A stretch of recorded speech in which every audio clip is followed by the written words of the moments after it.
Après le déluge, Dieu bénit Noé et ses fils, leur ordonnant de se multiplier et de remplir la terre.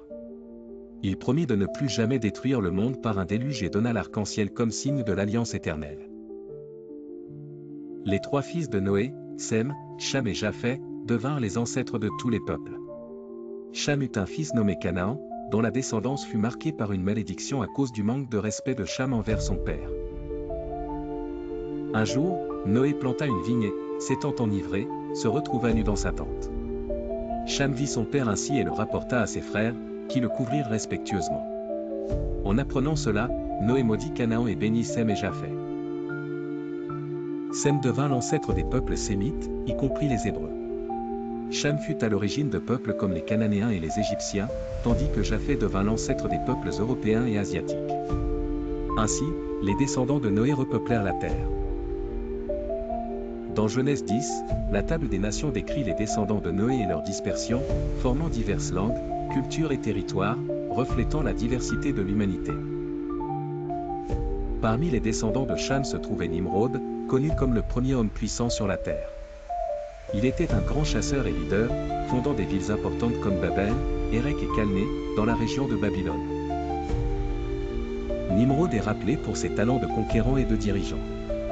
Il joua un rôle essentiel dans l'organisation des royaumes et des villes après le déluge. À Babel, l'une des villes fondées par Nimrod, les habitants décidèrent de construire une tour atteignant les cieux, dans le but de se faire un nom et d'éviter d'être dispersés sur la terre. Cette construction démontrait une désobéissance à Dieu, qui avait ordonné qu'ils se dispersent pour peupler la terre. La tour représentait l'orgueil humain et la tentative de résister à la volonté divine. Dieu observa la construction de la tour et vit qu'avec une langue commune, rien ne leur serait impossible. Pour freiner leur rébellion, il décida d'agir. Dieu confondit les langues des hommes, rendant leur communication impossible. Incapables de travailler ensemble, ils abandonnèrent la construction de la tour. Cette intervention divine entraîna la dispersion des peuples sur toute la terre. La ville fut appelée Babel, à cause de la confusion des langues. Cette dispersion marqua le début des diverses cultures, langues et nations. Cependant, tous les peuples partagent une origine commune en Noé. L'histoire de Babel enseigne que l'orgueil et la désobéissance ont des conséquences. Malgré les plans humains, le dessein de Dieu prévaut toujours. Nimrod et Babel symbolisent le conflit entre l'autorité divine et les désirs humains. Même avec son pouvoir, Nimrod ne put résister au plan de Dieu. Malgré la dispersion, Dieu continua de montrer sa grâce. Il permit au peuple de prospérer dans différentes régions et de former des civilisations. Babel anticipe la rédemption en Christ. À la Pentecôte, Dieu inversa la confusion des langues, unissant les peuples par l'Évangile. L'histoire de Nimrod démontre l'ambition humaine pour le pouvoir et l'autosuffisance, mais rappelle aussi que rien ne prévaut contre Dieu. La malédiction sur Canaan, descendant de Cham, s'accomplit plus tard, notamment lors de la conquête de la terre promise par les Israélites. La lignée de Sem fut choisie pour apporter la rédemption. De Sem vinrent Abraham et, plus tard, Jésus-Christ, qui bénirait toutes les nations de la terre.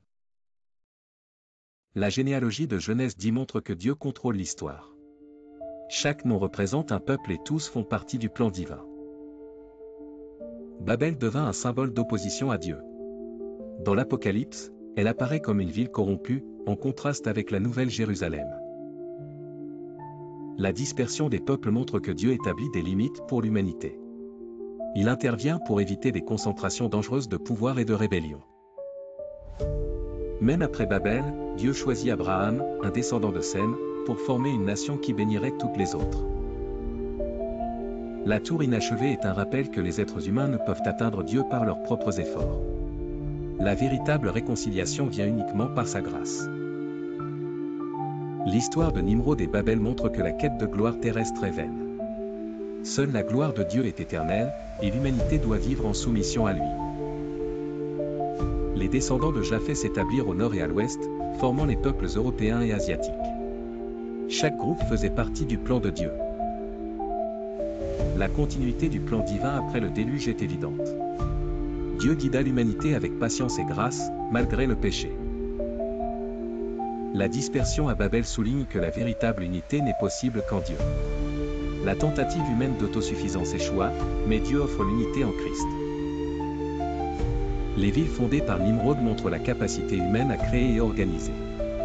Cependant, sans Dieu, ces réalisations n'ont pas de valeur éternelle. Même après Babel, Dieu préserva l'humanité et continua son plan de rédemption, qui culminerait en Jésus-Christ. La confusion des langues fut un acte de jugement et de miséricorde.